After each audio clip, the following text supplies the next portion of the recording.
conmigo. Esta es la palabra de Dios. Contiene luz para guiarme, alimento para sostenerme y consuelo para alentarme. Debe llenar mi memoria, gobernar mi corazón y guiar mis pies.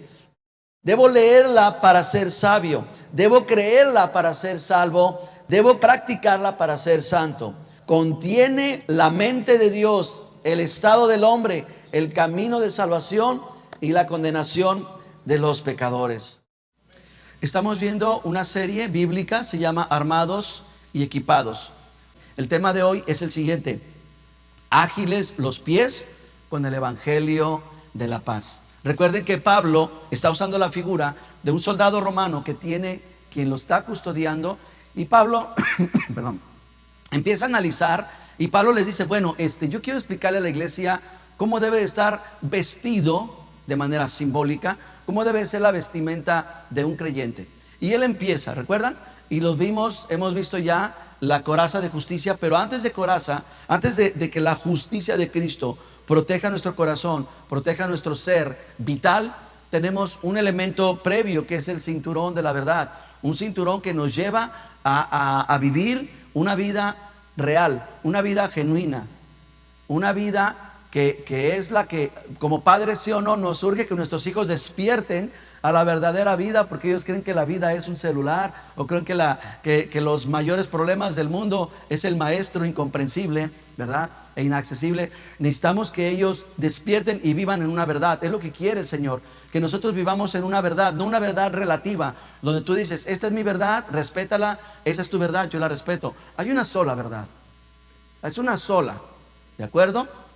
El mundo está en caos, la economía está fallando, todos los sistemas están empezando a colapsar, y bueno, lo que se está haciendo es tratar de sostenerlos. Esa es una realidad, esa es una verdad. La verdad es de que todos nacemos, crecemos, nos reproducimos y morimos, ¿verdad? Nada que uno dice: como mi verdad dice que yo no me voy a morir, pues yo aquí me quedo. No. Por eso nos está diciendo el apóstol Pablo en la Biblia que necesitamos nosotros entender la verdad. Quiero que lea conmigo esta cita conmigo, y quiero ponerlo en contexto de la importancia del éxito de los soldados. ¿En qué constaba el que los soldados tuvieran éxito en su labor, dentro de su vocación, y también a la hora de los conflictos? Mira lo que dice Isaías. Isaías nos va a describir cómo era en esa época, 600 años antes de Cristo, esta situación de los soldados. Y ahorita vamos a entender el porqué. Dice: el Señor levanta bandera y a silbidos llama a una nación lejana.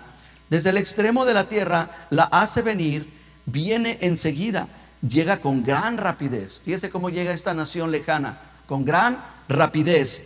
No hay entre ellos nadie débil ni cansado, nadie que no esté bien despierto, nadie que no tenga el cinturón bien ajustado, nadie que tenga rotas las correas de su sandalia, con sus flechas puntiagudas y también tensos sus arcos. Es una cita tremenda. ¿La habían leído antes? ¿No? Bien, déjenlo pongo en contexto. Obviamente él está hablando en un sentido figurado, un sentido espiritual, de cómo Dios iba a llamar a seguidores de todo el mundo. Esa nación lejana es tu país, es el mío, es tu cultura, es la mía, es tu familia y la mía, quienes fuimos llamados por Dios. Antes era el pueblo judío, el elegido, pero él dice: él va a llamar a una nación lejana y lo va a hacer parte de su ejército. Y él da las características de este grupo de personas. Dice: en primer lugar, van a ser rápidos, van a venir rápidos. Qué bueno que ustedes atendieron el culto de hoy. Es una reunión a la cual el Señor nos ha convocado, pero también dice unas cualidades de ellos, y me llama la atención. Dice: no se encuentra. Lo que Dios espera es que esta congregación no se encuentre gente que, número uno, esté débil. Dios no quiere que entre nosotros hayan cansados. Se puede cansar físicamente. Jesús se cansó, tuvo hambre, tuvo sueño, tuvo frío, pero estamos hablando internamente, espiritualmente. Él no quiere que sus hijos sean hijos cansados. Por eso nos da esa herramienta. Dice: no hay cansado, no hay débil, no hay quien no se quede despierto, nadie que no tenga el cinturón bien ajustado, bien amarradito. Él quiere gente que esté firme. Dice que tenga rotas las correas. Y ese es mi punto. Antiguamente, cuando decían que tenían las correas rotas, era un símbolo de debilidad. Si alguien entre ellos culturalmente decían, no, Raúl vive con las correas rotas. Entendían perfectamente, no, Raúl, él siempre está débil. Él siempre tiene excusas, siempre tiene pretextos. Es lo que se utilizaba, fíjese, esa era una metáfora de debilidad o derrota. Por eso Isaías utiliza este texto y dice, ninguno de ustedes con las correas rotas. Así es que, ya saben, mis hermanos, les voy a preguntar, ¿cómo están tus correas? Y van a decir, ¿cómo? Buenas, ¿verdad? Firmes. Así es como deben de estar. Vamos a ver la palabra griega. Recuerde, el Nuevo Testamento lo escribieron en griego. Pablo escribió en griego.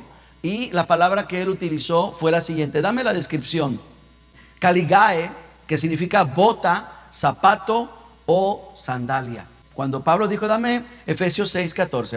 Dice, estén firmes, ajustados los cinturones con el cinturón de la verdad. Ya lo vimos. Con la coraza de justicia en su lugar. Ya lo vimos. Y esta es la parte que nos toca el día de hoy. Con los pies equipados, con la disposición que produce el Evangelio de la paz. En otra versión dice, calzados los pies con el Evangelio de la paz. Era muy importante para Roma. Déjeme subirlo, aunque no tiene zapatos, yo voy a conseguirme unos, pero bueno, vamos a descabezarlo tantito aquí. Era muy importante para el soldado de Roma, para el imperio de Roma, tener bien equipado a su gente. Y una parte elemental eran las sandalias. Ellos tenían que tener y les fabricaban un zapato, y escúchame bien, era un zapato exclusivo, así como hoy hay armas exclusivas del ejército. Ellos tenían un zapato exclusivo que no se lo producían a nadie más. Era un zapato único. Dame la foto, creo que está en el tema. Un zapato exclusivo que le producían a los soldados de Roma, y era que tenían las correas bastante firmes, bastante fuertes, pero había otra característica en este zapato. Lo hacían de piel, buscaban la parte más gruesa de los animales, lo hacían de diferentes capas para que tuviera soporte, pero ¿qué cree que le ponían? Le ponían unos clavos en la parte de abajo. Es decir, déjenme quito mi zapato. Me cambié de calcetines, no voy a pensar mal. La fuerza del zapato tenía que estar en las correas, pero la resistencia era aquí. Ellos le incrustaban unos clavos y la punta del clavo salía por aquí, y tenía un propósito muy específico, muy especial. ¿Ustedes han visto algún zapato de golf? Zapatos de golf tienen picos, pues para que puedan pisar, no lastimar el pasto, sino que se encaje y amortice para no lastimar tanto el pasto. ¿Han visto zapatos que son, por ejemplo, para escalar? También tienen ese tipo de agarre. Entonces, esto no es nuevo. Eso se utilizaba desde hace muchos años, y quien lo utilizaba para mayor provecho era Roma para su ejército. Ahora, había una razón muy importante. Marchar para ellos era una parte esencial. Antes de que se fundara Roma, el emperador Alejandro, famoso Alejandro el Magno, ¿verdad? El Grande, él conquistó todo el mundo conocido y obviamente tomó sus legiones y las llevó a caminar impresionantemente. Entonces, algo que los soldados romanos tenían que ejercitar y llevaban mayor parte de su vida era caminando. Ellos pasaban más tiempo caminando que peleando. ¿Escuchó lo que le dije? Lo voy a repetir. Ellos, un soldado, pasaba más tiempo caminando que peleando. Su distribución era la siguiente.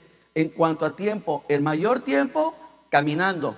De allí lo que seguía era durmiendo. De ahí lo que seguía era peleando.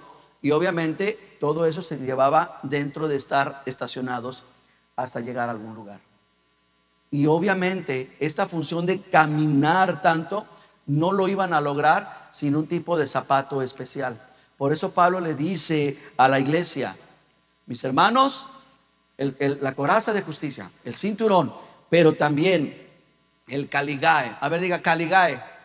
Ya aprendió latín o griego, ¿verdad? Son muy parecidos los términos. Bien, esa sandalia, como les digo, era la que utilizaban con unos clavos para que pudiera pasar. ¿Qué lograba esto? Esto les daba a ellos la oportunidad de avanzar rápido. La sandalia era ligera, pero a la vez tenía una capacidad. Imagínense que tenían que caminar por piedras. Esos clavos se incrustaban. Imagínense que tenían que caminar a través del hielo, del lodo, de lo que fuera. Ese zapato tenía un buen agarre. Eso es lo que podían hacer, ya sea el terreno inclinado, el terreno fangoso, el terreno duro.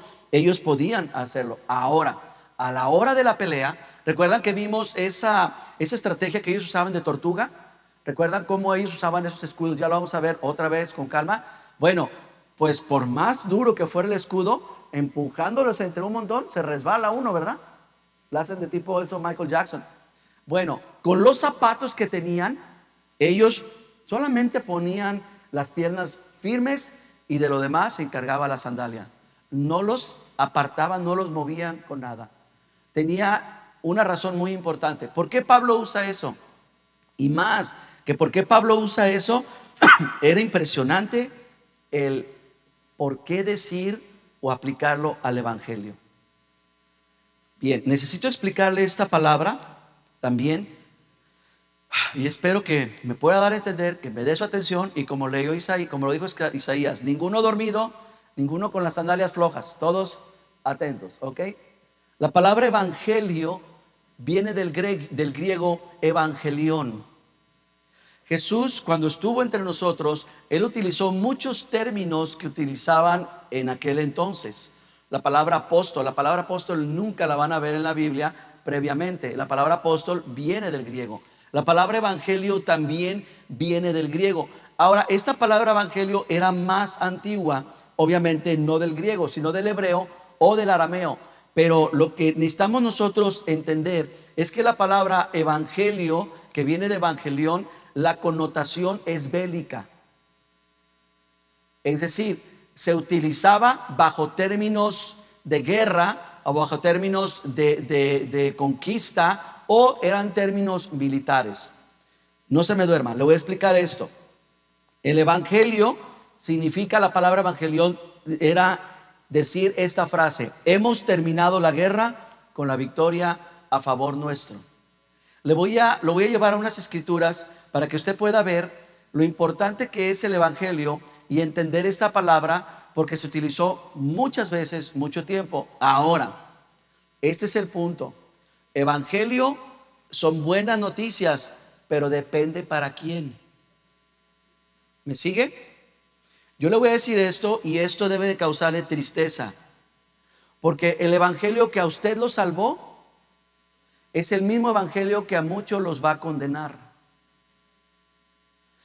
El mismo mensaje de Cristo, de salvación, de redención, de perdón, es el mismo mensaje que los va a condenar. No necesita venir a predicar otro mensaje diferente. Ese mismo mensaje a nuestros familiares, amigos, conocidos, a nuestros contactos de negocios, ¿verdad? De lo que sea, de escuela, de la educación, del trabajo. A muchos de ellos, este evangelio no va a surgir el mismo efecto, no va a surtir que nosotros. Lo voy a poner en contexto. Vamos a ver el momento en el que Saúl, el rey Saúl, el primer rey de Israel, va a morir. Recuerde que Saúl lleva 10 años persiguiendo a David para matarlo. David lleva todo ese tiempo huyendo. Saúl en ese momento está a dos frentes. Uno, tiene una encomienda, una misión de capturar y matar a David, pero por otro lado tiene un frente de guerra contra los filisteos. Esos filisteos son los mismos que hoy conocemos como la Franja de Gaza. Son los mismos personajes, es el mismo lugar. Filistea o la Franja de Gaza ha invadido Israel y tienen a estar en un campo de batalla donde Saúl con sus hijos y su ejército tiene que dejar un momento tranquilo a David para enfocarse en esto. Ahora, David está en otro lado. David quisiera estar en el campo de batalla. Un día lo acompañó. Cuando estaba Goliat, David estuvo con Saúl en ese frente de batalla. Ahora no puede estar, pues porque lo están persiguiendo. No puede pelear por su pueblo. Entonces David está a la espera junto con todo el pueblo. tengan en cuenta que no existían los medios de comunicación que tenemos ahorita. Ahorita mismo podemos hacer una llamada a Japón, a Singapur, podemos hacer una llamada a Sydney, a donde quieran y nos contestan. Podemos tener la información en este mismo instante. Antes no. Antes el pueblo había escuchado la noticia de que un invasor, un ejército invasor se metió a nuestras tierras y teníamos que refugiarnos en lo que nuestros soldados peleaban. No teníamos noticias de nada. Por eso ellos esperaban la palabra ¿cuál? Evangelión. La palabra que viniera alguien y les dijera, se acabó la guerra. Eso es lo que los tenía allá amedrentados, escondidos, esperando. David está en un terreno, Saúl está en el campo de batalla junto con los filisteos y el pueblo de Israel también está escondido entre las montañas. Ya tiene el contexto. Ahora sí, quiero que lea conmigo Samuel 31:8. Esta parte es la muerte de Saúl. Léalo conmigo. Al otro día vinieron los filisteos a despojar a los muertos. ¿Ok? Después de una batalla que tuvieron, vinieron a despojar a los muertos, a quitarles sus tesoros, a quitarles sus armas. Perdónme. Y si eran de ellos, pues a levantarlos y a sepultarlos. Dice, y hallaron a Saúl junto con sus 3 hijos ya muertos. El rey Saúl ya está muerto. El pueblo de Israel no lo sabe. David, junto con los que ha estado huyendo, no lo saben. Los que ni siquiera los filisteos, los que se acaban de enterar, son los filisteos. Siga leyendo conmigo. Versículo 9. Le cortaron la cabeza, le tomaron sus armas y enviaron mensajeros. Escucha, iglesia. Enviaron mensajeros por toda la tierra de los filisteos para que llevaran las buenas. ¿Le suena esa palabra? Para que llevaran ¿qué? Dígamelo usted, porque creo que no está leyendo. ¿Está leyendo? Sí. Para que llevaran las buenas nuevas al templo de sus ídolos y al pueblo. Cuando en Alejandría tradujeron la Biblia del hebreo al griego, utilizaron la palabra evangelión. Entonces diría así: los filisteos tomaron las armas, le cortaron la cabeza, enviaron mensajeros por toda la tierra para que llevara el evangelión. Van mensajeros corriendo a las diferentes regiones y empiezan a gritar. No necesitaban decir todo un informe de gobierno. Ellos gritaban la palabra evangelión, evangelión. Y el pueblo empezaba a hacer fiesta, porque solamente esa frase decía todo lo que necesitaban saber. ¿Para quién fue el evangelio en ese día? Para los filisteos. ¿Me sigue? Ok. Venga conmigo a 2 Samuel capítulo 1. Vino uno del campamento de Saúl. Ahora es la misma otra persona que estaba en el mismo campamento, corrió hacia otro lugar y ahora se dirige hacia otra persona. Vino uno del campamento de Saúl, traía rotos los vestidos, traía tierra sobre su cabeza. Y llegando a David, se postró en tierra y le hizo reverencia. Versículo 3. Le preguntó David: ¿de dónde vienes? ¿Y qué ha acontecido? David le hace estas preguntas porque hay algo muy cultural, muy judío. Rasgó sus vestidos y traía tierra. Es decir, venía de luto, venía triste, venía muy quebrantado, aparentemente. ¿Verdad? Bien. Hizo reverencia. Versículo 3 otra vez. David le preguntó: ¿de dónde vienes y qué ha acontecido? Perdón. Y él respondió: escapé del campamento de Israel.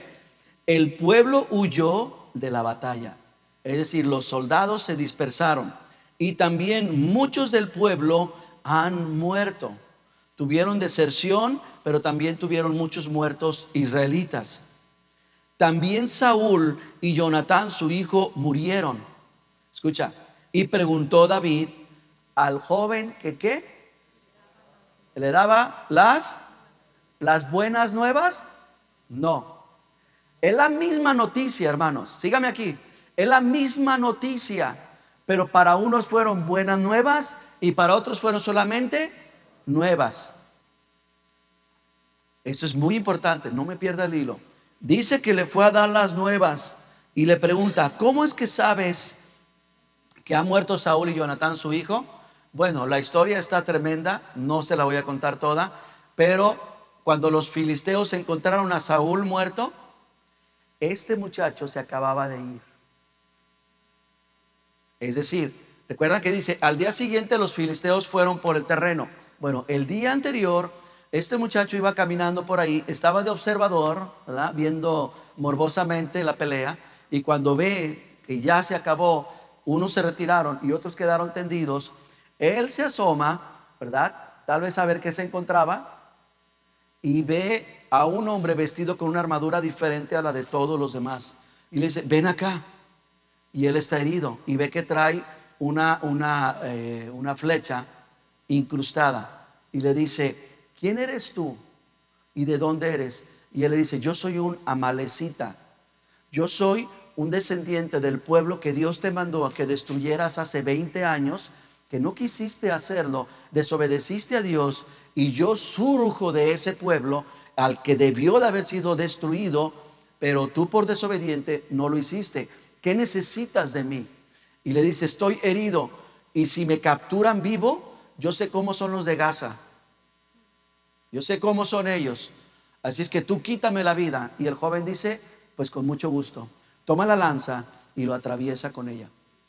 Y ahora viene a David, rasga sus vestidos, se echa polvo y se hace parecer, se hace presentar. Escucha bien lo que la analogía, no me la pierdas. Se hace presentar como un predicador quebrantado. Se hace presentar como un hombre contrito. Se hace presentar como una persona que crea una empatía con el dolor, con lo que está viviendo David. Se presenta delante de él en la manera en que le gusta. ¿Ustedes tienen idea cuánta gente ha venido con nosotros? Nos habla tan bonito. ¿Cómo está? Qué gusto, qué bueno. Uy, nos echan toda una terapia y crean una empatía para que se logre algo. Siempre hay un convenio, siempre hay un interés. Es lo que buscaba este joven, tener ese interés, capturar, ¿verdad?, el interés de David, hacerle sentir empatía, y que David dijera, pobrecito, está tan dolido como lo que estoy yo ahora. Imagínense recibir la noticia de Saúl. David amaba a Saúl, a pesar de que Saúl fue un criminal con David. Y sobre todo, esa amistad tan grande que tenía con Jonatán lo llevó a escribir uno de los salmos más impresionantes, y decía, cómo han caído los valientes, han muerto los héroes de Israel. Pero bueno, está observando que la misma noticia para los filisteos fue la misma para David, pero para los filisteos la palabra fue buenas nuevas, y para David solamente nuevas. Lo voy a llevar al capítulo 18 para terminar con este ejemplo. Aquí vamos a ver la muerte de otro personaje. Déjelo, pongo en contexto. Pasaron los años, David tomó el reino legítimamente. De hecho, permítame, porque creo que estoy omitiendo por aquí algo. Sí. Dame 2 Samuel 4:9. Ya me iba yo a pasar esto. Primero vimos la muerte de Saúl. Ahora vamos a ver la muerte del mensajero.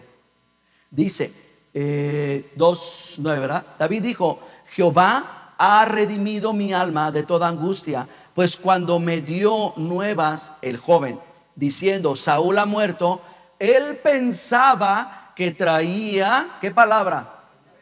Que en griego es evangelión. Él pensó que me traía el evangelión, ¿verdad?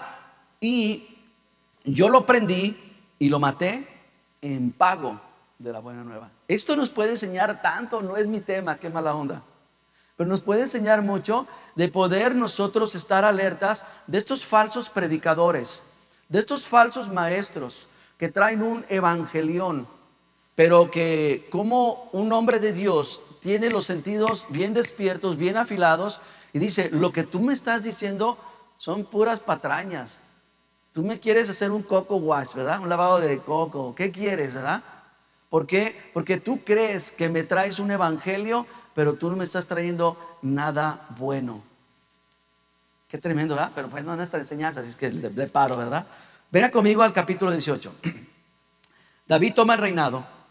David crece, forma un reinado impresionante, sigue matando gigantes. Todavía se les han escapado por ahí algunos, y uno está a punto de matarlo, Y un general, uno de sus allegados, lo descubre y mata al gigante que estaba a punto de matar a David. Y le dice: ¿cómo quieres tú que sea apagada la luz de Israel? Le llamaban la luz de Israel a David. No, no, no, quédate en tu casa, ya estás grande, mejor quédate tú y nosotros nos encargamos del resto.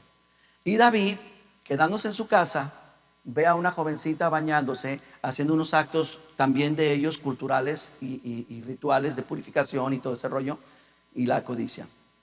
Betsabé. Se acuesta con ella, la embaraza, trata de ocultar el embarazo, trata de echar la culpa al esposo de ella. Él no lo hace, lo manda a matar. Y el profeta le dice: lo que tú hiciste a escondidas, yo lo voy a exponer a la luz, porque así es Dios. Saca las cosas a la luz, porque su justicia va a resplandecer siempre. ¿Dice amén a eso? Muy bien.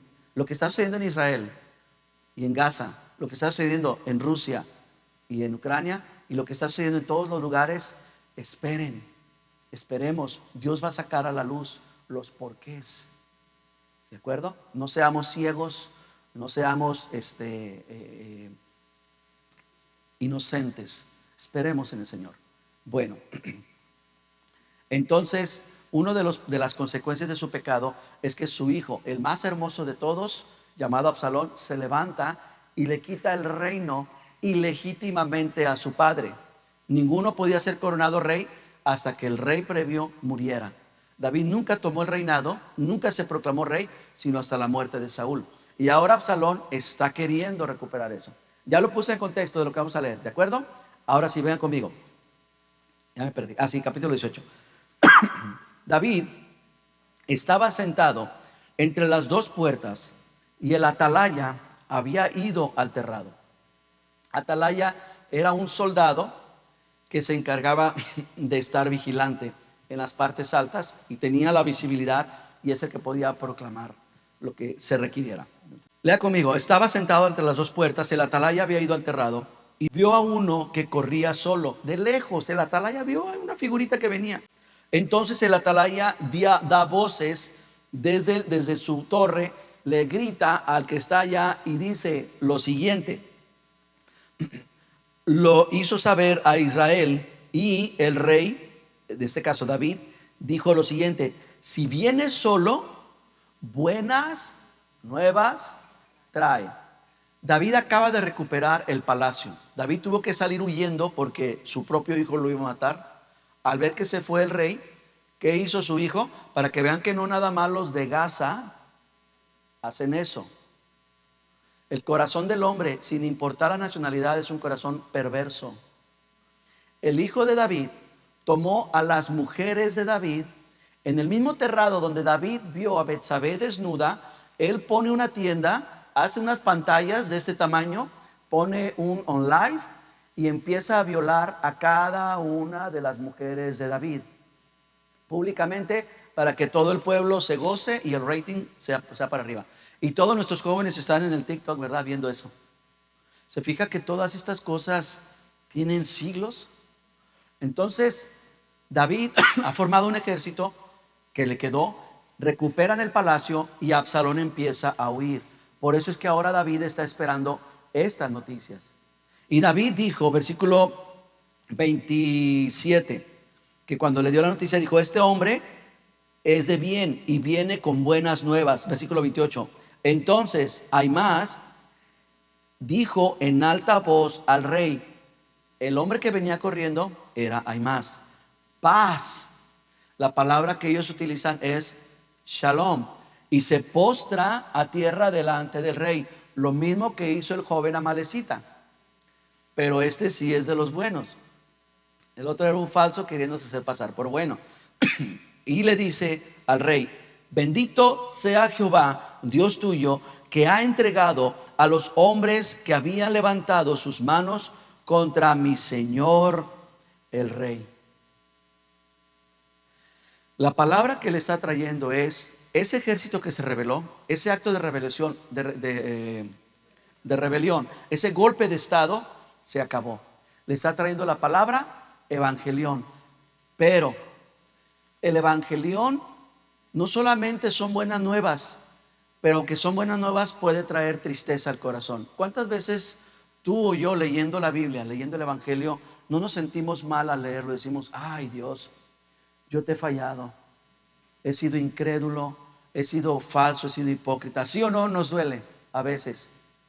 Pues David está escuchando la noticia de Evangelión, que se acabó la revuelta, hay paz y hay victoria, pero en medio de eso hay una terrible noticia: mataron a tu hijo.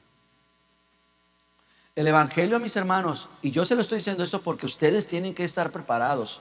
Todos tenemos familiares y los queremos mucho. Pero muchas veces el Evangelio va a venir impregnado con la noticia de que alguno de tus familiares rechazó el Evangelio, rechazó el mensaje de Cristo y ha muerto. Y es algo que nos va a pesar y nos va a doler decir cómo murió sin Cristo. Pero hermanos, esa es la vida. Le traían buenas noticias de que Saúl murió y que ahora era el rey. Fueron noticias amargas y dulces. Le trajeron nuevas noticias: ganaste la victoria, pero perdiste a tu hijo. Ojalá que nuestros jóvenes, que los muchachos estén poniendo atención, porque los queremos mucho, jóvenes, señoritas, muchachos, los queremos mucho, son especiales para nosotros.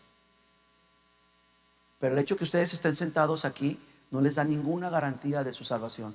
Dios no tiene nietos, Dios tiene hijos.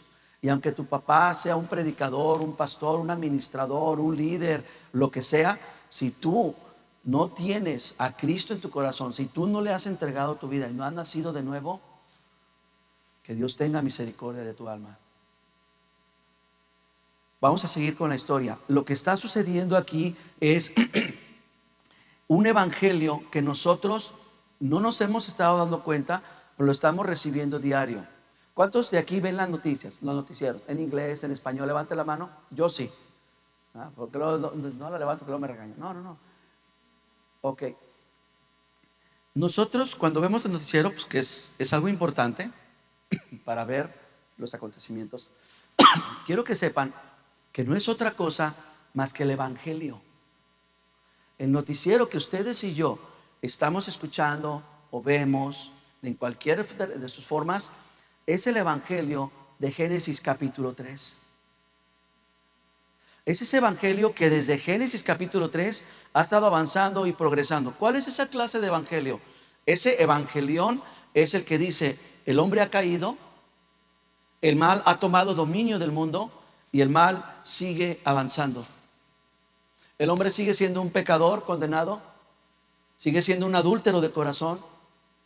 El hombre sigue viviendo bajo la esclavitud del pecado. ¿Tú has visto algún noticiero que te dé puras buenas noticias? Nunca. Y si las hay, simplemente no son noticia. Vas a escuchar de catástrofes. Acaban de escuchar del tiroteo que hubo ahora con otro loco, ¿sí? Y no se preocupen, viene otro, y va a venir otro, y después de ese va a venir otro, y etcétera. El huracán este terrible, no se preocupen, van a venir más, porque todo esto es consecuencia de Génesis capítulo 3, del hombre apartándose de Dios. Ese es el evangelio que el mundo trae. Buenas noticias de las tinieblas. Recuerde de dónde proviene. Pero, bendito Dios, hace 2000 años, dos hombres, Juan y Jesús, trajeron un evangelio diferente. Un hombre loco, un hombre que comía chapulines, a lo mejor era la capital de mi país, ¿verdad? Le gustaban los chapulines. Un hombre que se vestía con piel de camello, dormía entre las piedras. En la noche mataba al escorpión y lo aventaba para allá y hacía ahí su cama y ahí dormía. Y venía y empezaba a predicar: arrepiéntanse, porque el reino de los cielos se ha acercado. Lee conmigo Marcos 1:14 para que puedas entender un poquito más. Cuando Juan fue encarcelado, Jesús vino a Galilea predicando, y mire la palabra que utiliza el evangelista, predicando el evangelión. ¿Pero cuál? Porque evangeliones hay muchos. Predicando el evangelio del reino, ¿de dónde? De Dios. diciendo, ese es el mensaje. Fíjese los puntos que maneja el Evangelio de Juan y de Cristo. El tiempo se ha cumplido. 2, el reino de Dios se ha acercado. 3, arrepiéntanse y crean. Qué precioso evangelio. ¿Qué es lo que está diciendo? Eso es un mensaje. O sea, este evangelio para nosotros lo perdemos tanto, pero para ellos, mire lo que conlleva. Tenemos al mundo, ¿ok? Todo esto es el mundo. Y no estoy diciendo que es plana la tierra, ¿eh? Tenemos al mundo. Dentro del mundo tenemos a la nación de Israel. Aquí está. ¿Qué es lo que está diciendo ese mensaje? O sea, ¿cómo lo entendían ellos? ¿Cómo lo entendía Israel? ¿Cómo lo entendía Roma? ¿Cómo lo entendía Grecia? Fíjese de qué manera. Cuando dice el tiempo se ha cumplido, es que los acontecimientos predichos se habían logrado. No solamente la Biblia o el Talmud de los hebreos predecía la venida de un Mesías. Muchísimas culturas, muchísimos libros hablaban de eso. Los magos de Oriente, ellos no fueron guiados por la Biblia, ellos fueron guiados por la estrella, por los astros. Las constelaciones predecían también que venía un tiempo, y cuando él dice el tiempo se ha cumplido, sin importar de dónde has escuchado esto, que vendría alguien, que alguien sería la diferencia y marcaría y crearía una diferencia sobre este mundo, el tiempo se ha cumplido. Número 2, el reino de Dios se ha acercado. Ellos lo entendían de dos maneras. La primera, lo que estaba allá en los cielos, en la lejanía, ha venido y ha sitiado la tierra. Antes la tierra había caído en tinieblas. Desde Génesis capítulo 3, desde el día después del árbol, había un solo evangelio: miseria, destrucción, condenación. Pero ahora lo que está diciendo es que el reino se ha acercado. Ahora lo que estaba en el cielo está descendiendo a este terreno y está sitiado, así como se sitiaban las ciudades, así como está Gaza, para que usted pueda entenderme un poquito más. El reino de los cielos, el reino de Dios no dice de los cielos, el reino de Dios se ha acercado. Por lo tanto, número 3, tienes una opción: arrepiéntete y recíbelo. Porque este reino que te va a invadir te da la opción de que por ahora tú puedes convertirte a ser parte de ciudadanía de este reino. Eso es el evangelio de Cristo. Pero no olvides que el mundo está sitiado y que un día el que vino en un pesebre, el que montó un pollino, el que permitió una corona de espinas, va a volver, no de un pesebre, sino desde el cielo mismo, no en un burro, sino en un caballo, que significa autoridad, poder y guerra y juicio, y va a venir como Rey de Reyes y Señor de Señores. Eso es lo que está diciendo. Ahora, ¿qué tiene que ver todo esto con un par de sandalias? Lo primero que hace los pies prestos, listos para el evangelio, es lo siguiente: que nos recuerda, que nos haga saber que número 1, Cristo ganó. Número 2, tengo paz, porque recuerden que es el evangelio de ¿qué? De la paz. Tengo paz. Número 3, su victoria. Aquellos que se arrepintieron, lo hace la victoria de ellos, y más aún los hace más que vencedores. Lee conmigo 2 de Corintios. Voy a aterrizar todo esto. 2 de Corintios 5. Al que no tuvo pecado, por nosotros se hizo pecado, para que nosotros fuéramos hechos justicia de Dios en él. ¿Le está viendo? Su verdad, la verdad de Cristo, como nuestro cinturón. La justicia de Cristo como nuestra coraza. Ahora, estas cosas, la verdad y la justicia, solamente pueden llegar a través de un medio. Qué bueno que hay redes sociales. Qué bueno que hay medios de comunicación. Nos está mandando una radiodifusora información. Quieren que nosotros estemos predicando a través de su radio y todo ese asunto. Qué bueno que están todas esas cosas. Pero no hay nada No hay ninguna tecnología, ni ningún método, ni ninguna ciencia que pueda igualar el mensaje por medio de los pies del Evangelio. No hay nada, iglesia. Las buenas nuevas nos deben de mantener firmes ante los adversarios. ¿Recuerdan las sandalias cómo tienen clavos? Los pies del Evangelio nos mantienen firmes. ¿Estás enfermo? ¿Estás con problemas económicos? Te tengo una buena noticia. El Señor te puede mantener firme mientras Él vuelve. Un día Él prometió: no más llanto, no más tristeza, no más dolor. Él prometió: un día yo seré la sanidad a todas las naciones. La respuesta no la tiene Israel contra Gaza, o Gaza contra Israel, ni Rusia contra nadie, ni mucho menos Estados Unidos. La respuesta la tiene Cristo. Cuando Él vuelva, Él es el que va a poner todas las cosas en el orden, utilizando la única verdad y utilizando su justicia. Porque todos somos mentirosos, todos somos orgullosos, todos somos convenencieros. No hay nación que no busque un interés detrás de su ayuda. No hay nación que no busque el ser exaltada, el ser admirada. No hay. Pero hay uno que lo hace por amor a sí mismo y por misericordia a nosotros. Por eso nosotros como iglesia, Pablo le dice a la iglesia: pónganse los zapatos, las sandalias del Evangelio. ¿Por qué? Porque debemos estar preparados para ser rápidos y presentar el Evangelio. El Evangelio del reino, no otro evangelio. No un evangelio de la prosperidad, no un evangelio de la miseria, un evangelio de la provisión, un evangelio de la salvación. Tú y yo, cuando venimos a Cristo, dañamos las tinieblas, perjudicamos ese evangelio que desde Génesis 3 se ha predicado. Nosotros le provocamos una mala propaganda. Pero te voy a decir una cosa: amenazamos las tinieblas cuando tú y yo, como discípulos de Cristo, vamos y difundimos su mensaje. Eso es muy diferente.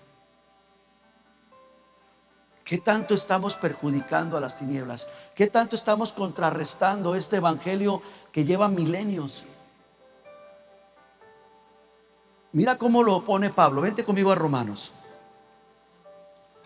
Todo aquel que invocare el nombre del Señor será salvo. ¿No lo hiciste tú? ¿No invocaste tú a Dios un día? ¿Le pediste perdón? ¿Le pediste ayuda? ¿Le confesaste tus pecados? ¿No te perdonó? ¿No te salvó? ¿Sí o no? Ok. ¿Y nosotros somos toda la población? ¿Somos la última Coca-Cola en el desierto que Cristo estaba esperando? No. Nosotros somos nada comparado con los millones que están afuera. Así es que todo aquel que invocar el nombre del Señor será salvo. Pregunta: ¿cómo invocarán aquel en el cual no han creído? ¿Qué se necesitó para invocarlo? Creerle. ¿Le creíste? ¿Creíste que Cristo murió en la cruz por tus pecados? ¿Sí o no? ¿Creíste que Él resucitó de los muertos? ¿Sí o no? Por eso lo invocaste y por eso tú y yo fuimos salvos. Pero ¿cómo creerán en aquel en el cual no han creído? ¿Cómo creerán en aquel de quien no han oído? Porque no lo han oído. Han oído de iglesias, han oído de denominaciones, han oído de padres pederastas, han oído de pastores ladrones, han oído de cristianos falsos e hipócritas, pero no han oído el mensaje de aquel en quien han creído. Y dice: ¿y cómo oirán si no hay quien les predique? Versículo 15: ¿y cómo predicarán si no son enviados? Y entonces Pablo, escribiéndole a la iglesia en Roma, él recuerda unas palabras de un profeta. Pablo recuerda que de niño estudió y creyó esas palabras y dijo: es que este profeta habló algo. Este profeta escribió unos escritos muy antiguos en medio de un pueblo colapsado, en medio de un pueblo que ya no vivía en su propia tierra, en medio de un pueblo esclavo, en medio de un pueblo que estaba lleno de desesperanza, en medio de un pueblo que había perdido todo lo que poseía. Si Acapulco perdió mucho, este pueblo había perdido más. Si el Israel de hoy fue muy lastimado, ese pueblo había sido 100 veces más lastimado. Y esto es lo que el profeta escribió, y Pablo lo trae a la memoria para que tú y yo lo sepamos. Y es lo siguiente: esto es lo que está escrito: cuán hermosos son los pies de los que anuncian la paz, de los que anuncian el evangelión, las buenas nuevas. Los hombres, iglesia, después de a veces días de caminar entre las montañas para volver a su pueblo, llegaban con los pies rajados de la sequedad, a veces llenos de sangre, hinchados, y tal vez les suene curioso o chistoso, pero con un olor tan fétido, les olía los pies feo, y no había talco. Pero cuando se presentaban delante del pueblo y llegaban y buscaban un lugar alto y se podían alzar un poquito, y a veces ese mal olor les empezaba a llegar a todos, pero gritaban, ¿qué gritaban? Evangelión. Y decía el pueblo, qué pies tan hermosos son los tuyos, pero me huelen, están rajados, están hinchados, las uñas parecen de gavilán, pero son hermosos, porque estás anunciándonos que la guerra ha acabado, que hay paz y que tenemos victoria. Eso es lo que Cristo vino a hacer, a decir, yo he vencido. En el mundo encuentran aflicción, pero escúcheme, yo he vencido al mundo. Ahora, Él ya lo hizo. Mira lo que dice, todavía más escribió Pablo de esto. 16, mas no todos obedecieron al evangelio, pues Isaías dice, Señor, ¿quién ha creído a nuestro anuncio? Así que la fe es por el oír, y el oír por la palabra de Dios. Pero digo, ¿no han oído? Y mira lo que dice Pablo de su generación. Antes bien, por toda la tierra ha salido la voz de ellos, y hasta los fines de la tierra sus palabras. La generación de Pablo escuchó el evangelio. Todo el mundo conocido. Por eso Dios permitió que Roma conquistara el mundo. ¿Saben por qué? Porque Roma tenía una estrategia de crear caminos hacia todo el lado. Por eso dice el dicho, ¿no? Todos los caminos. Y Pablo se aprovechó de esa tecnología. Y Pablo fue a todos los lugares. 4 continentes visitó Pablo y les llevó el evangelio. Algunos lo aceptaron, otros no. Pero el evangelio fue predicado. La pregunta es, ¿y nuestra generación? Claro que todos queremos el cinturón de la verdad. Uy, la coraza de justicia. Espérense, el yelmo de la salvación. No, ese yo me lo pongo. El escudo, que no me pase, me protejo, me protejo, me protejo. Pero ¿y los pies del evangelio? El evangelio de la paz tiene unos clavos fuertes, duros, para que no importa, podemos caminar largas distancias y llevar el evangelio. Podemos ir a los lugares más difíciles y llevar el evangelio. ¿Qué vamos a hacer nosotros? Vamos a terminar aquí. Vamos a ver la próxima semana este tema de la paz, porque hay 2 clases de paz. Está la paz que tenemos para con Dios, pero la paz que tenemos que tener para con nosotros. Y creo mis hermanos, que hay mucho cristiano que está caminando como yo hace un momento. Ustedes pueden saber cuál zapato me acabo de quitar. ¿Se nota? Hay muchos cristianos que caminan así, con un zapato nada más.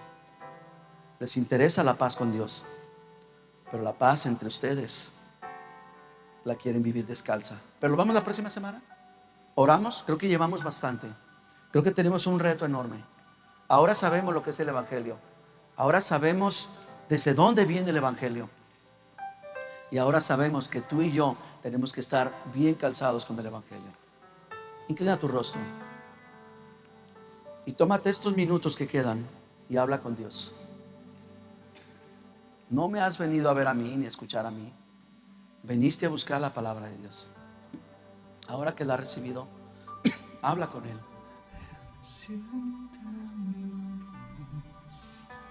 Y toma ese tiempo con el Señor. Déjala brillar la luz de Jesús, que brille en todo lugar. No la puedes esconder, no te puedes callar ante tal necesidad. Enciende una luz en la oscuridad.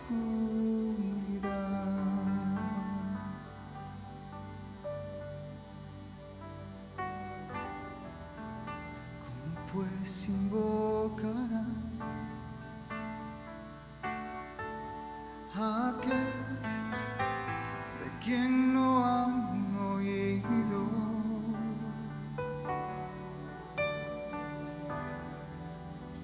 ¿Y cómo oirán de aquel en el cual no han creído?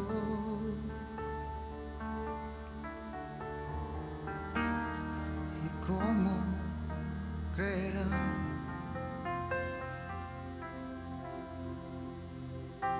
si nadie les predica? Hermosos son los pies de los que anuncian la paz, las buenas nuevas de Jesús.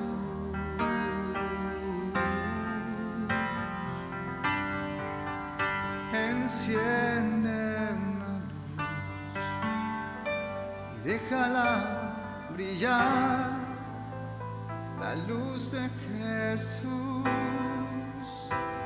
que brilla en todo lugar. No la puedes esconder, no te puedes callar ante tal necesidad. Enciende una luz.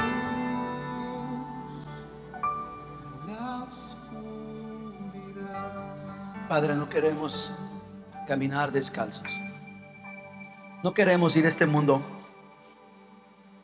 sin la herramienta necesaria. Nos has dado pies para movernos, para transportarnos.